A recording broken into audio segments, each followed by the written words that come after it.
Maqaa kan ilmaa fira qulqulluu sadan waaqayyo tokkamiin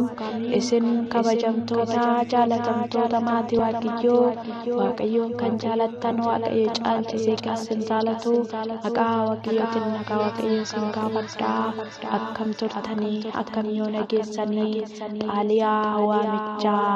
isin eebba argachuu waamamtan tokkoffaa Phexros boqonnaa 3 lakkoofsa 9 waldaa Xofoo ijoollee abbaa keenya Fayyisaa Addunyaa Saaroo Madaanaalamii kabaja waggaa sadaffaa fi kabaja Xoofoo waggaa tokkoffaasaa isin waamee jira. Biyya keessatti manni amantaa kun kan inni itti argamu Shawaa Lixaa ganda Iluu Aagaa yookiin immoo aanaa Ejereetti kan argamudha. Manni amantaa keenya Fayyisaa Addunyaa Saaroo Madaanaalamii holqa tabba guddaarra kan jiru yookiin immoo tabba ol jedhaarra bootan inni naannoon inni argamu bakkee mana amantaa Iluu Aagaa yookiin immoo gabaa Roobii jedhamtu giddeetti kan argamudha. Egaa yaa'iin waldaa kanaa yookiin immoo yaa'iin waamicha waldaa Xofoo ijoollee abbaa keenya Fayyisaa Addunyaa gaafa fulbaana 27 irraa eegalee hanga fulbaana 30tti bara 2013 hundumti keessanuu akka nu biratti argamtan miseensis ta'ee horees ta'ee kabajaaf jaalalaan isin waamnee jirra. Warri biyya keessa jirtan iddoo manni amantaa keenya yookiin cillaatiin waaqayyoo gaafa bahartiin qatiitti ba'u magaalaa beekattee yookiin immoo naannaa mana amantaa abbaa keenya baala waldiitti baay'ee guddaa abbootiin barsiisonni faarfattoonni harmooliin ijoolleen dilbataa hundumti achitti argamanii jecha sagalee waaqayyoo kan baratanidha. Hundumti keessanuu dhaqaa biddeenii fi dhugaatii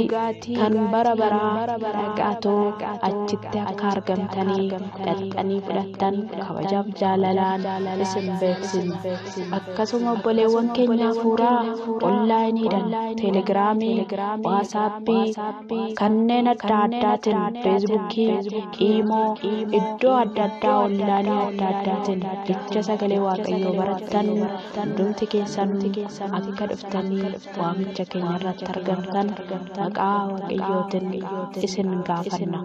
Warri Kuweet jirtan Kuweet, Saudi Arabiyaa, Beeruut, Ooman, Baarin, Qatar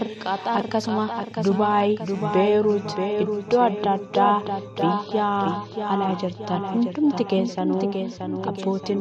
barsiisonni barattoonni faarfattoonni hundumti keessaa akka dhuftanii irratti argamtan kabajaaf jaalalaan waamicha isinii taasisee jira. Waldaan Xofoo ijoollee abbaa keenya Fayyisaa Addunyaa Saaroo Madaanaalamii qophiin waldaan kun qopheeffate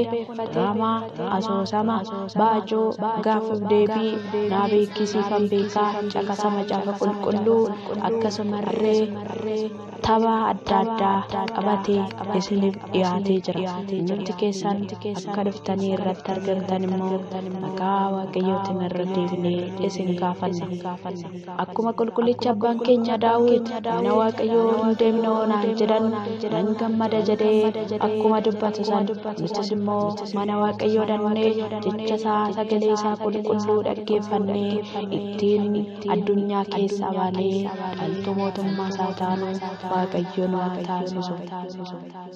Egaa hundumti keessanuu obboleewwan keessan firoota keessan hundumayyuu eenyumayyuu akka qabattanii nu dhiyaattan maqaa waaqayyootiin